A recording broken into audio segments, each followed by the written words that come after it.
శ్రీమదాంధ్ర మహాభారతము ఆది పర్వము. మహారాజా, నేను నా గురుపత్ని ఆజ్ఞ మేరకు నీ వద్దకు వచ్చాను.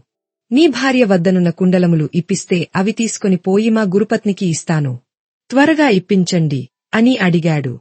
మహాత్మా, ఆ కుండలములు నా భార్య వద్ద ఉన్నవి. ఆమెను అడిగి తీసుకోండి అని అన్నాడు. ఉదంకుడు పౌష్యమహారాణి వద్దకు వెళ్లాడు. కాని ఆమె ఉదంకునికి కనిపించలేదు. మరలా రాజు వద్దకు వచ్చి, రాజా, మహారాణి నాకు కనిపించలేదు. మీరే ఆ కుండలములు తెప్పించి ఇవ్వండి అని అడిగాడు. మహాత్మా, నా భార్య మహాపతివ్రత, చాలా పవిత్రురాలు.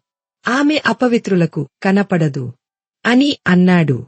అప్పుడు ఉదంకునికి గుర్తుకు వచ్చింది. తాను గోమయ భక్షణము చేసి ఆచమనము చేయలేదు అని. ఆ అపవిత్రత వలన రాణి తనకు కనపడలేదు అని అనుకున్నాడు. వెంటనే తూర్పు తిరిగి కాళ్లు చేతులు శుభ్రంగా కడుక్కొని ఆచమనం చేశాడు. వెంటనే పౌష్యదేవి వద్దకు వెళ్లాడు.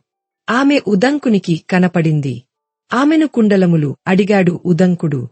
ఆమె కుండలములు ఉదంకునికి ఇచ్చింది.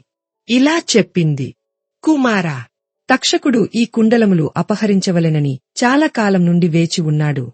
తక్షకుడు మాయలమారి. కాబట్టి నీవు ఈ కుండలములు తక్షకుని కంటపడకుండా భద్రంగా తీసుకొనిపో అని చెప్పింది.